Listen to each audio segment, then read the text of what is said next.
Right. So one of the major the first question basically people ask that what are the major challenges we see that residents are facing right now? Residents are young physician. Everyone looks very young here.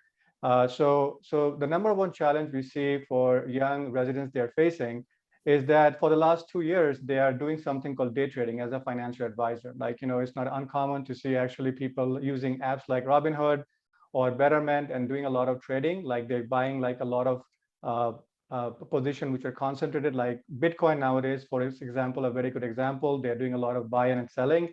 Partly the reason we ask the question to the residents, why you're doing it? Most of the time, the answer we receive that is primarily is because there's a lot of student debts they graduate with. And if there's any way they can make the money quicker, because for the last 2 years, market just went up in one direction, which is up. Whatever you buy actually goes up. For example, Tesla is a very good example. So if there's any way we can actually just take loans more and then buy and sell stocks, we can make money quicker. So, but in this process, what's happening that when you buy a concentrated position and do too much of a buy and selling, you end up losing money.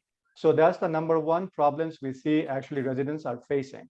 Now, the second biggest question we ask that, okay, we are residents, we are young, we have debts, and financial planning seems like very complicated. Is there any way you can simplify it? That's the second question we see. When you are residents, you don't have to worry about too much of an intense financial planning. And if you see my screen, if you just take a look, it's just 7 steps in financial planning and try to focus on and give yourself 2 years time, you can be ahead of the game in your overall financial plan. Number one thing when you do a financial plan as a resident is understand your debt. There are two types of debt. One is called a private debt, one is called a public debt. Understand what kind of debt is it and what is the monthly payment is going to be. Once you understand the debt, which I'll explain to you in more details, what kind of debts are out there as a resident or a student. Second thing, try to come up with a budget. What I mean by budget is what percentage of your overall monthly income will be going towards paying the debts or paying the rent, or how much you're going to spend for food and how much money you'll be using for traveling and entertainment. This will be the foundation for your overall financial plan. Once you actually understand the sound budget overall, that should lead you how for the next 2 years your overall financial planning is going to be. Everyone, whoever is young, try to get a disability insurance as soon as possible. AMA, American Medical Association, for example, have a very good program. You can just get it. It's a group insurance policy, but it's very cheap. Try to get disability insurance as soon as you can, because as you're younger, the premium is supposed to be very cheap. Life insurance. Everyone, it's not uncommon. Most of you are in Texas. Everyone owns a house. You have a mortgage. At least have some sort of basic life insurance. Usually term life is the ideal way to go it, because right now you have a lot of expenses. Get a basic term life insurance just in case basically anything happens to you. The overall liabilities are protected. Then maxing out retirement account. So what I mean by maxing out retirement account is that when you actually contribute into through your hospital, or if you're self-employed, there's a lot of retirement account available. The question becomes how much to contribute. The simple solution is at least contribute what the employer is matching. For example, Baylor, they have a match program like 6% if you contribute about 3%, just to give you an idea. So at least contribute the amount of money that's needed so you can get the free money from the employer.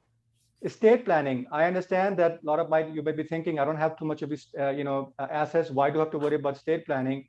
Estate planning is very important. What estate planning means that if anything happens to you, the custody of the children should be decided by you. And also the asset doesn't go through probate, because South Texas, it takes about few months for the assets to go through probate. So just try to get a basic will and trust done. And lastly, when you invest through your employer, try not to buy individual stock at this level. Try to buy passive investment, like just mutual funds and ETF, and leave it there and automatically rebalance it. So again, these are the 7 basic steps for financial plan. Understand your debt, come up with a budget, get a basic disability insurance, get term life insurance. We recommend max out your retirement account, at least to the amount you get employer match, get basic estate planning done, and then diversify your investment into passive management. These are the 7 steps for financial planning for residents. I see Ahmed is here. Hi, Ahmed, good to see you. Oh, sorry, I was late. I was in a meeting. No, no problem. So this is the point we're talking about, that what are the steps for financial planning for residents you think to do it? And if you want, you can ask the next question. I can just go through the slide. Okay, did you already introduce yourself? I did. Okay, fantastic. All right. So for young physicians, residents, and those who are just about to become attendings, what kind of retirement accounts are available to them? Right. So there are two types of physicians, one who are self-employed and who actually have their own practice, 1099 income, locum. And the second type of residents we'll see who actually work for the hospital. Now, those who are self-employed, you have a lot of option to contribute for yourself for pre-tax money. For example, defined benefit plan, cash balance plan. In a defined benefit plan, just to give you an idea, if you're over the age of 60, you can contribute $260,000. This money is pre-tax. Now, most of your folks below 40, in your 30s, you can contribute around close to $100,000 ballpark in a pension plan. Again, this money is pre-tax. If you're a 35% tax bracket, if you contribute $100,000, you save almost about $35,000 in taxes. Again, it's a defined benefit plan for self-employed physician. If you don't want to contribute this much money, consider SEP IRA.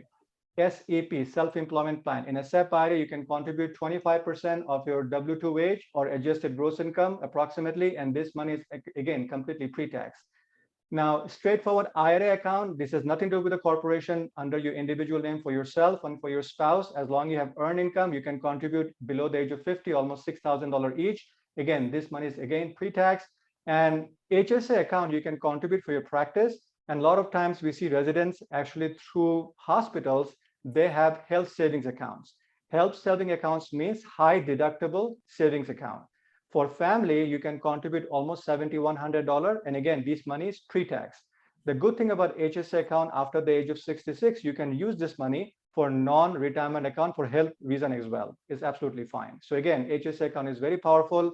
And the second category I just want to very quickly talk about, for employed physician who work for the hospital, they pretty much all the hospitals across the United States, they offer something called a 401k or 403b. It's pretty much the same. You as a young physician can contribute almost about $19,500 from your W-2 salary, and this money is pre-tax. As a resident, as an employed physician, whenever you contribute from your W-2, there is a match typically from the employer. The match is between 3 to 6%. So talk to the HR people, how much is the match? But you can contribute about $19,500 from your W-2, and this money is pre-tax. These two, if you see at 457, 409A, this is additional, you can contribute on top of the 401k. The difference between these two and the 401k, where I'm hovering my mouse, there's no match. 457 is your money. You just defer and there's no match. And the amount is, again, 19,500 if you're below the age of 50. 409A plan, not all hospital has it, but it's not uncommon to see it. In 409A plan, you can contribute almost 90% of your salary, pre-tax money, all money is tax deductible. The problem with the 409A and 457 plan, if the hospital files for bankruptcy, it's not creditor protected. 401k, there's a creditor protection out there. So again, everyone's situation is unique. Talk to your financial advisor or CPA, which one is applicable for you. But usually 401k at least contributes some money because typically there is a match. And Roth IRA, I think this is something most residents are below the income of $137,000. So you can easily open up a Roth IRA. The beauty of a Roth IRA is when you contribute, the money grows tax-free, withdraw is also tax-free after the age of 60. But for residents, I think it's very powerful because after 5 years, there's some qualified expenses like paying higher education, buying first-time house. You can take out $10,000 and there's no taxes, there's no penalty in it. So definitely do a combination of a Roth IRA and a 401k. And these are the options available for both self-employed and employed physician.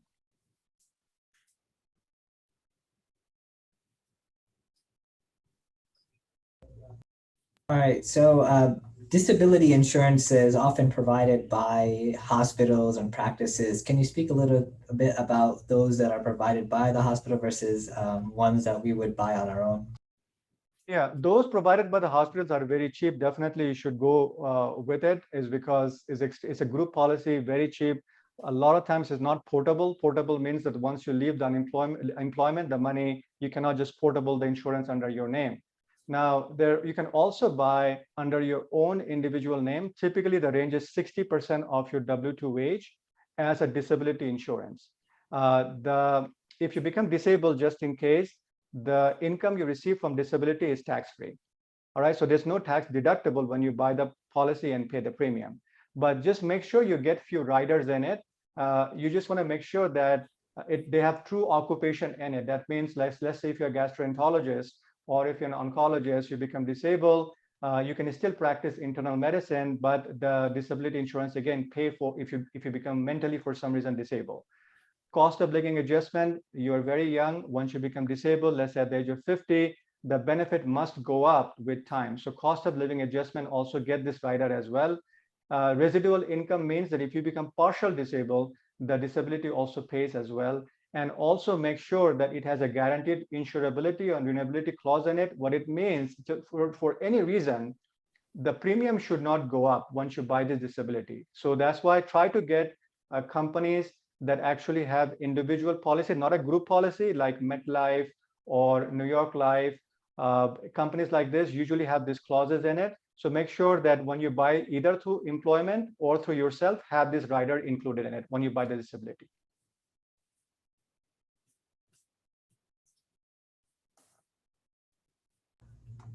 So after after some of these residents will graduate, some will go into private practice, but some will go into locum and or start their own business or work several 1099 jobs as I do. What are some of the things that they can do to protect the assets and company formation and benefits for those things? Absolutely. So the number one question basically becomes, should I have my own LLC if I do a locum? So the question becomes about asset protection. So ideally, yes, you should open up an LLC just in case if you get a lawsuit, you should not be under your name. You should be under a limited liability corporation that give you the asset protection.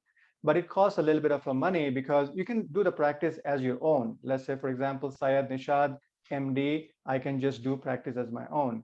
The problem basically becomes if I want to create an LLC, it costs some money to set this up, and there's a yearly filing requirement for it.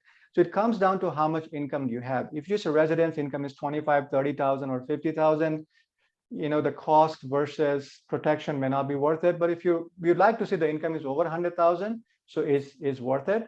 So now the second question becomes, what type of corporation should I set it up? Is it LLC or S Corp? That what it boils down to individual level. No C corporation, none of this. And in Texas, what happened? LLC means PLLC. Texas required that to have a PLLC. That's why you see PLLC after your name when you open the corporation. So so the question becomes LLC, PLLC, or S Corp. Which one is better? The answer to the question is a Medicare tax. It may just go on top of your head what I'm explaining. If you're not interested or don't have your own company, it may not make sense. But if you have your own company right now, you're probably kind of familiar with it, that when you have your own LLC, when you put the money, take a distribution, you have to pay something called a Medicare tax. Medicare tax is 3.5% of whatever income you take as a distribution. So let me just give you an example. Let's say a young physician who's making 800,000 as a 1099 income. Let's say, for example, I'm giving a hypothetical, Ahmed is making $800,000. And he decided to open up an LLC, and then 800,000 he put it in, and he's taking as a distribution 3.5% of that. He needs to pay the full Medicare tax. Same Ahmed goes to a CPA. The CPA said, "Hey, switch it to S corporation." And then S corporation allows you to take a salary, which is 250,000. That's typically internal medicine W-2. You take it, and that the rest of the money, 800 minus 250, you take as a shareholder distribution. The beauty of S corporation, when you take a shareholder distribution, there is no 3-point Medicare tax. So 3.5% of 550,000, about $19,000 you save in Medicare tax. So again, the question becomes how much income you have it. S corporation, if you make more than 100,000, it's okay, but it's not wow, because S corporation, you have to take a combination of wage and distribution as well.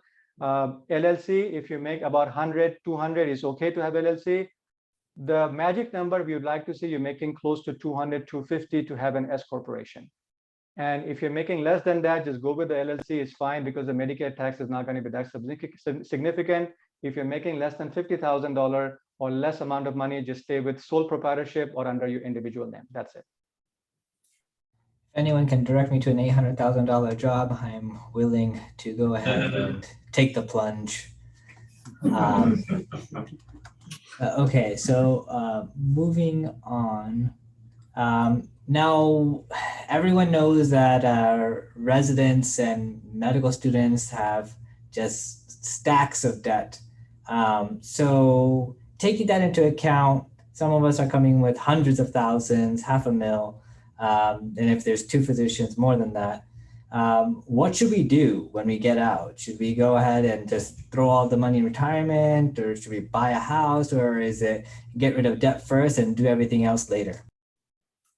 I think, a lot of times, Ahmed, we see this question, but it doesn't have to be either or. It could be all of it. And in the first slide, I spoke about it comes down to the budget. For example, a lot of my residence clients in Dallas, they actually bought a house in spite of the fact they have about $300,000-$400,000 debt, because there's something called physician-only loan from a lot of banks, BB&T, M&T, Wells Fargo. You can speak to. You can say physician-only loan. It's not uncommon. The good thing about physician-only loan, the student debt doesn't count towards the overall calculation. It's the income that counts. Unless your credit score is very low and you haven't filed for bankruptcy, you should be able to buy a house as well. So again, it comes down to income.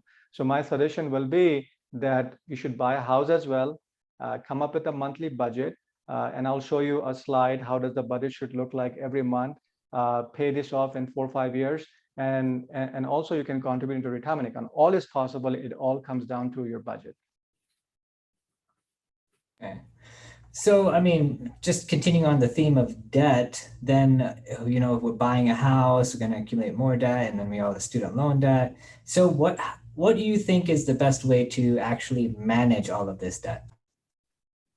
So going back to my screen, I just want to briefly elaborate a little bit.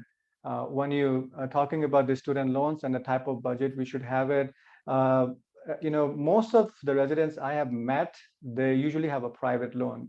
But just in case, if you do have a federal loan basically depends on your income of your parents. All right. So if you actually get this federal loan, try to focus on how you're going to make the repayment, because a lot of people think, okay, I just have to just pay a certain amount and that's it.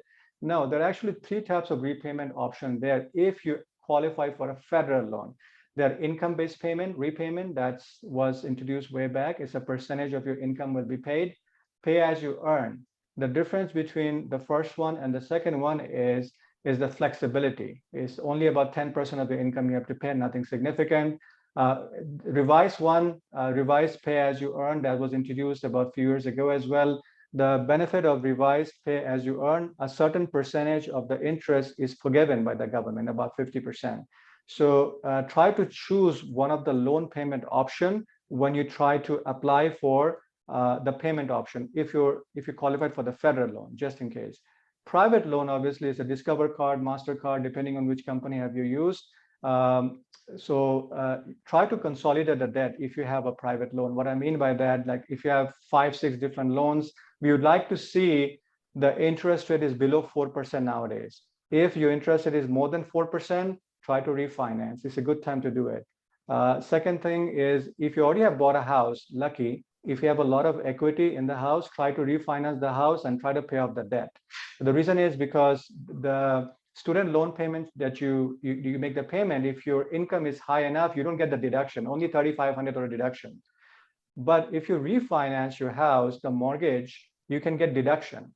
And the mortgage cash out refinance options, the interest rate nowadays are very lucrative. So definitely it does make sense to refinance your house and try to pay off the debts, depending on how much debt you're paying. And then lastly, I would like to just discuss that just in case if you decide to go for a non-profit organization, there's a way if you can actually apply for the forgiveness of the loan. Just to give you a synopsis, you have to make about 120 payments. You have to wait for certain non-profit corporation, public service. You can apply for it. It could be forgiven. But again, it could be webinar of its own, different type of options there. but definitely speak to a good CPA or financial advisor that can help you what kind of loans are possible out there. And now going back what Ahmed asked, what kind of budget we should have it? Can you give me a sample of it? Again, this is a type of budget for a young physician, not the high net worth like Ahmed. This is someone like very basic. This is false advertisement. Right, I'm just kidding. So someone like a young physicians. So house is 20% of your rent you should be spending in. Saving should be 20%. At least should be saving for retirement or some sort. Food 15%. Transportation, that means like the gas or public transportation if you take, about 10%. Health insurance or disability if you get it, 10%. Utilities around 10%. Debt payments, if you have debts, 15% of your income should be gone towards the debt payment. And we do see like it's very easy for residents after they graduate get into this idea of peer pressure where, okay, if someone have a Maserati, you have to buy one or show off. This is very common. So try not to get into it. Live like a resident after you graduate, at least for a few years. At least we see about 3 years. Once you create the foundation yourself ready, then you should sit down and talk about the overall big picture financial plan or hire a financial advisor. And you can use different apps nowadays are very common. Like for example, apps like Mint or Pocket Guard are very easy to use, and that can give you overall suggestion about your budget as well. Is this pre-tax or just like take home for the budget? Probably take home, right? This is the take-home budget we're talking about. Good. Yep. How it should look like for a young physician. Yes. And feel free to chime in. I know we're going through, Sayed's going through a lot of things. So if you have any questions about any particular things that he's already gone over or what he's going over now, this is an open Q&A forum. So go ahead and just ask those questions. Yeah. So, and the ratio basically it changes because, like you, Ahmed, most physicians, their earning probably are not that substantial enough. They are just young and, they just bought a house. So every year it changes.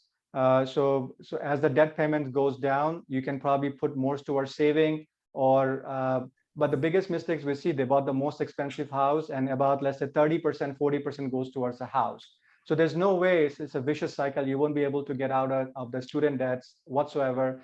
And there's a lot of things, preconceived notion people have it that, the student loans will be forgiven, but we don't see it unless like, after graduation, you're making as a resident or a physician, let's say only $50,000 rest of your life. I don't see that's getting forgiven.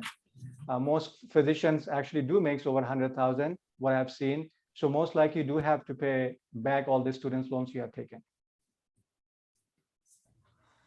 All right. Sayed, you had initially touched when I first joined about estate planning, and I know you had just briefly mentioned some things. If you could just kind of give us a little bit of a deeper dive into that, that would be great. So a lot of time people ask that, do I really have to worry about too much of estate planning? At this point, my recommendation, get the basic estate planning done. What a basic estate planning means, just have a will, because just in case anything happens to you, we saw from pandemic last year that life is very uncertain. So at least anything happens to you, who will take care of the custody of your children? Because it's not uncommon for we see young physicians to have children, have a mortgage as well. So the will should be their basic will. Living will, basically, as a physician, you possibly all know, is a health proxy and power of attorney. You should basically have it. So just in case, if you cannot make a decision, your wife should be able to call on behalf of you and make all the financial decision. That's called living will. And lastly, trust. It's not a must, but if you have a house, if you have bank accounts, some retirement account, we also recommend to have a living trust as well. These are not that expensive. You can hire a local attorney, or you can go to websites like legalzoom.com. Again, speak to an attorney about this as well. In a very reasonable cost, you can just set it up, one-time fee. And once you have accumulated enough assets, you can try to just hire a proper, estate planning attorney and get it done more robust. But at least get the basic will, living will, and the basic living trust as well. That's what we recommend to all our young physician clients. Okay, so I personally don't know any young physicians that are in no debt, but there may be some that do not have debt and are going to be in high earning brackets.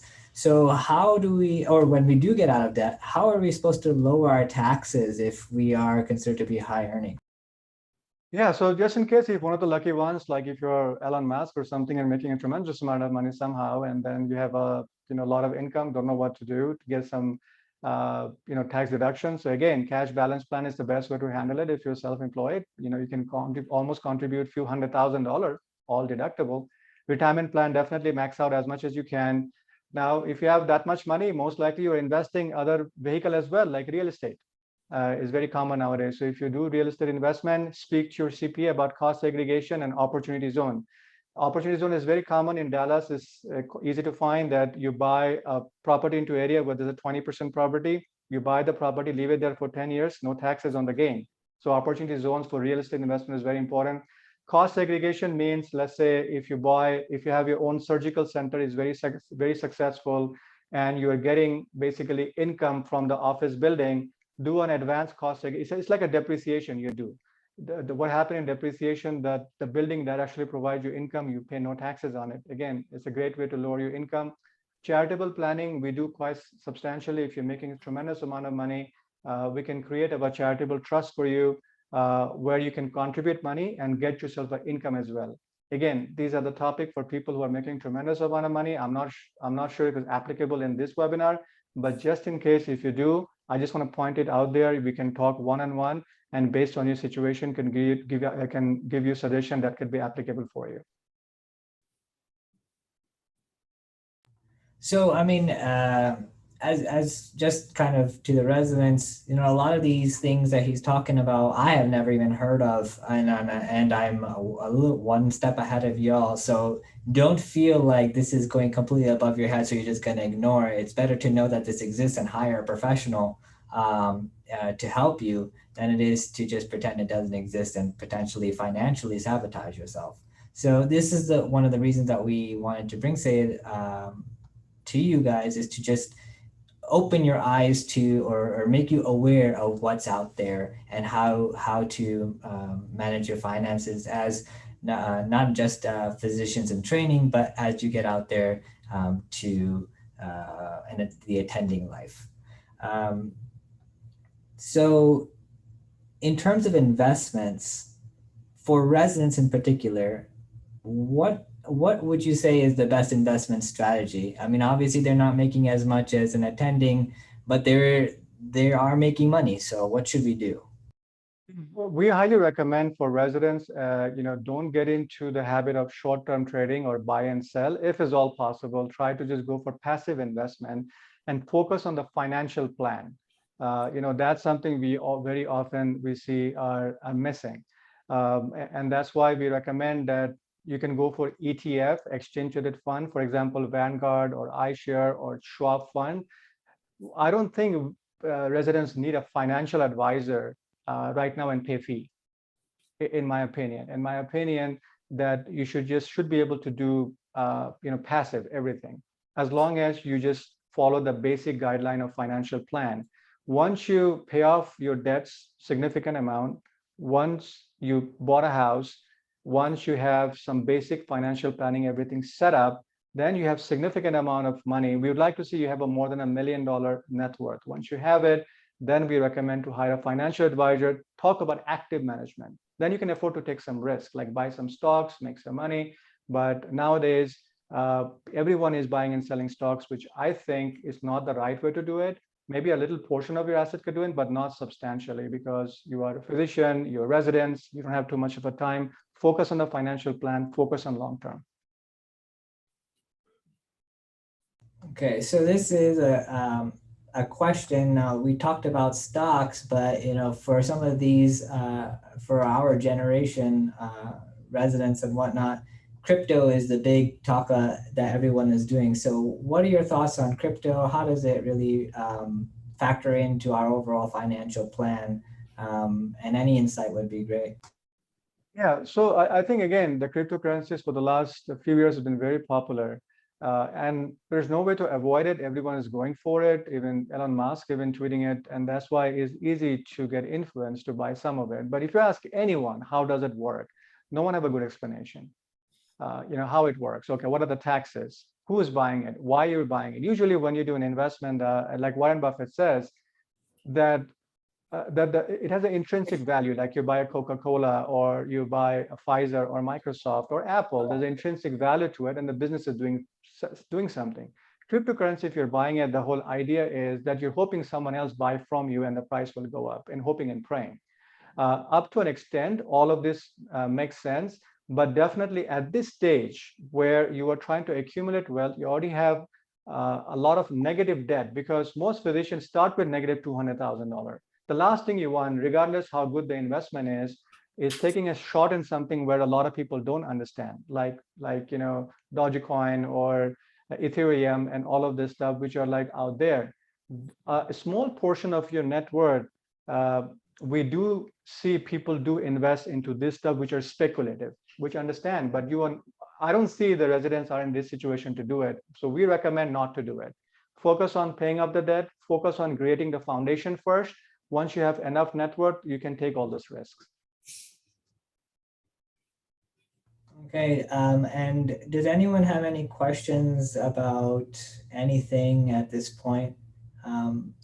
Feel free to chime in right now. I'll give you all a few seconds. In your repayment plan, you mentioned paying 15% of our income towards debt. If I remember right, IBR, pay, and repay are all 10% based. So do you recommend overpaying by 5%? Or since they have the 20-year forgiveness, just doing the 10%? Yeah, so that's why I just put slash charity in it. That's included. 15% is the high number.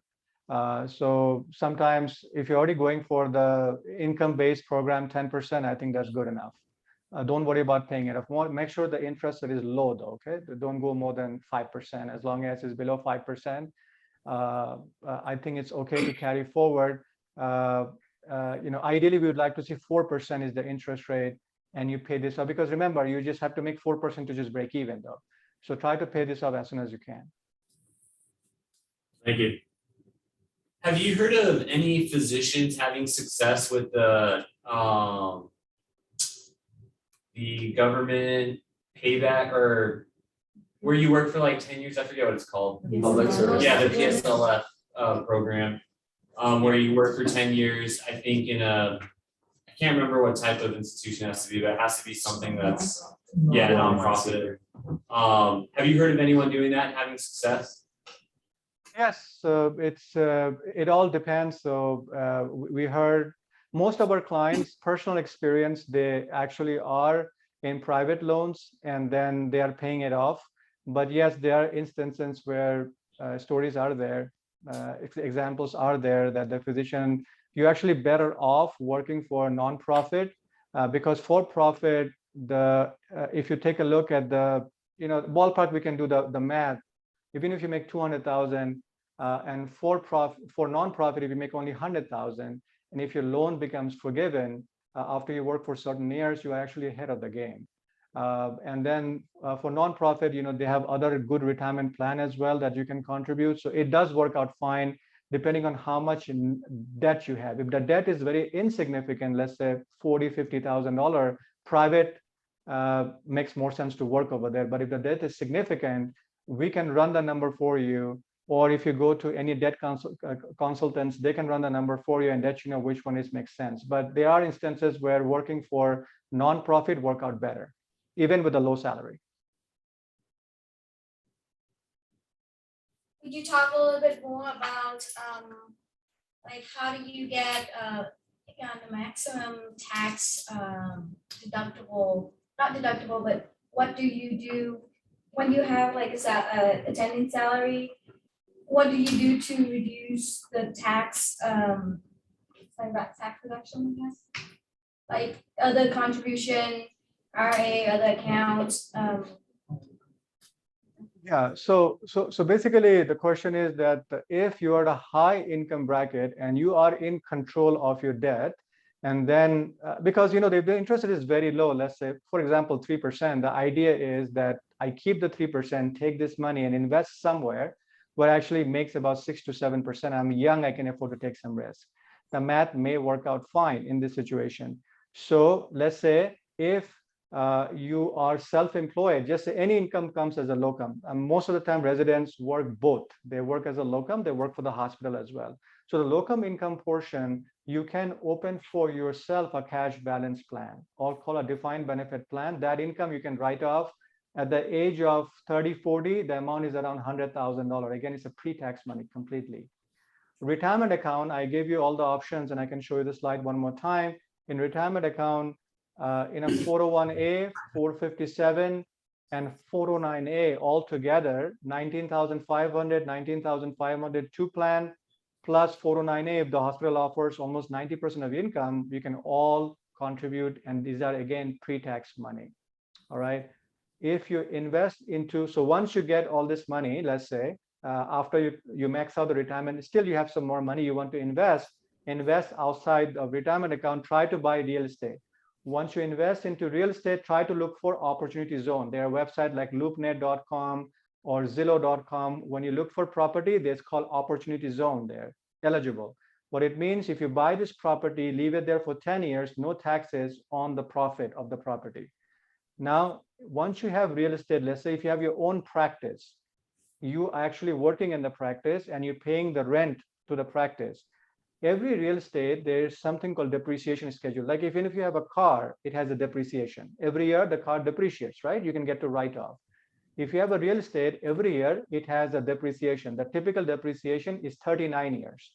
Cost segregation is a study. All it does is depreciate the 39 years to 5 years. That means any income you will collect from the rental income, you can get to write off by doing the cost segregation.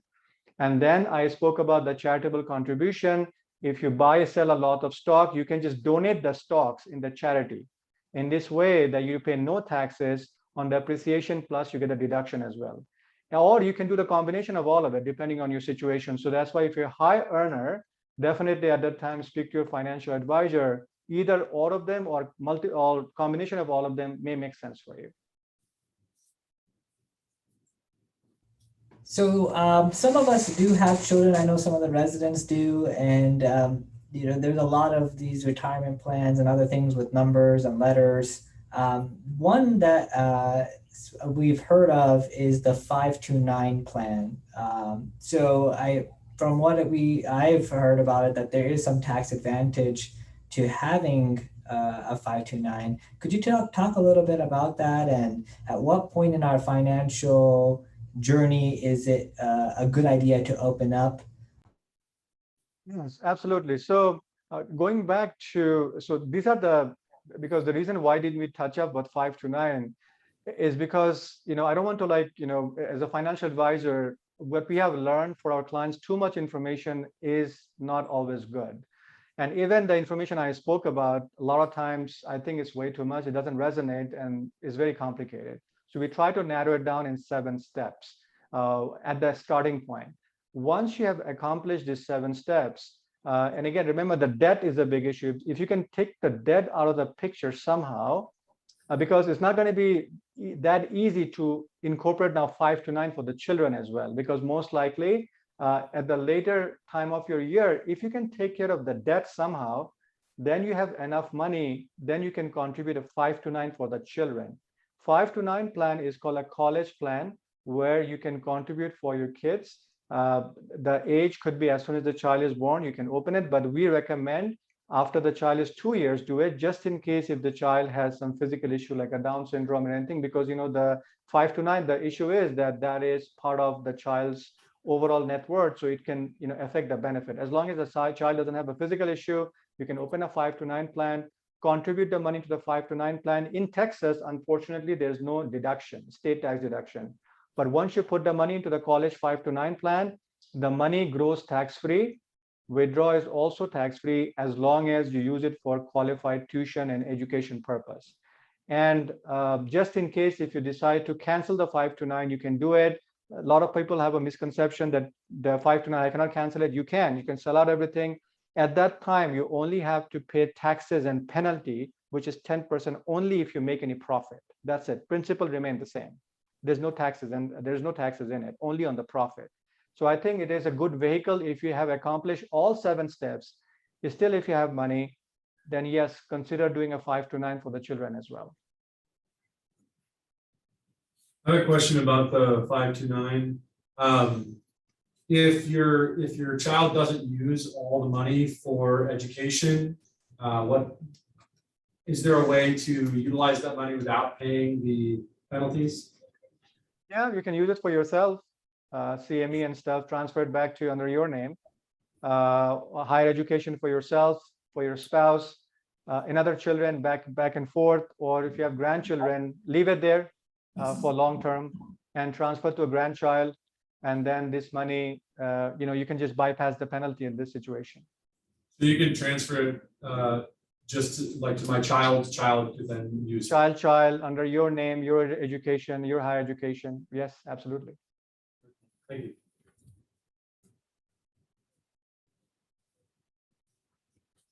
All right, do y'all have any other questions about anything that Syed touched on, or if there was something that we didn't touch on that you wanted to know about? Now would be the time to do that.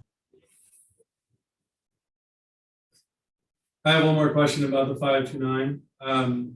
I thought I understood that those are state regulated. Is that correct? And are they mostly similar across states, or is there a very extreme difference? Yeah, so it's similar across the state, more 5 to 9 sponsored by the state, but for the state of Texas, you can buy any 5 to 9 you want. Like, for example, Fidelity 5 to 9 is sponsored by the state of New Hampshire. The only problem with the 5 to 9 in terms of the investment, you just have to buy the fund, which is limited investment. Like Fidelity only have Fidelity fund, Vanguard only have Vanguard. Like I'm in New York City, Manhattan, so mine managed by the Vanguard. I can just only buy Vanguard.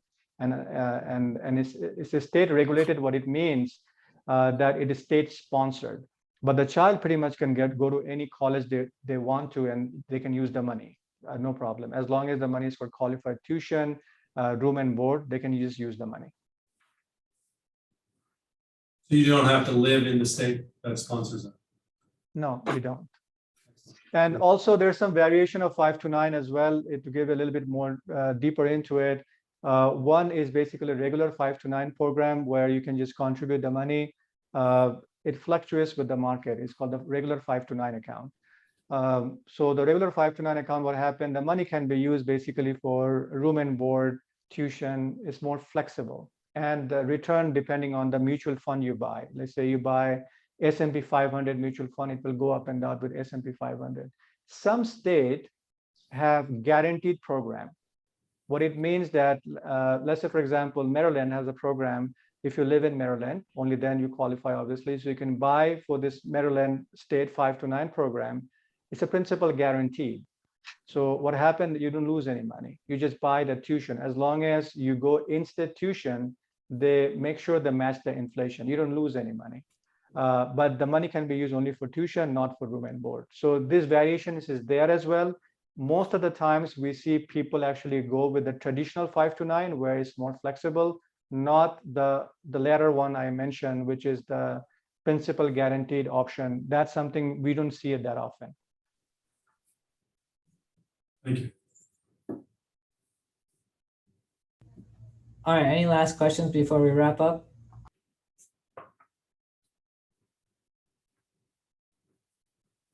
All right, so you can check us out as wallstreetag.com.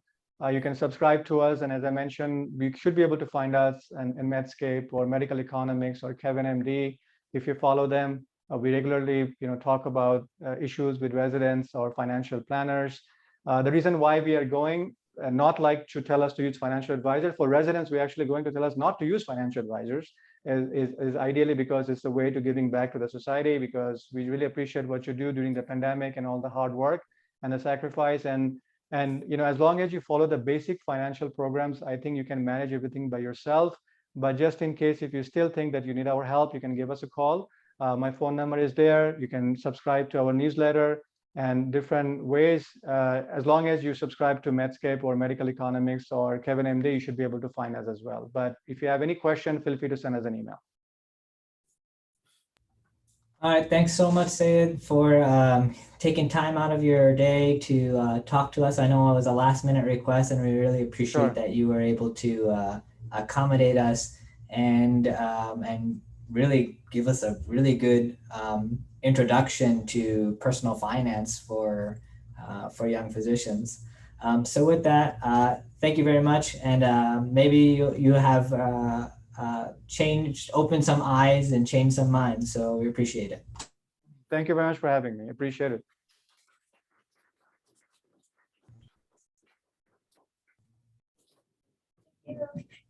All right, y'all, I'm gonna be headed over to the hospital. I have a didactic at 3. So y'all can take a break until then. And I'll see y'all at 3, and we'll start right at 3. Oh, yeah.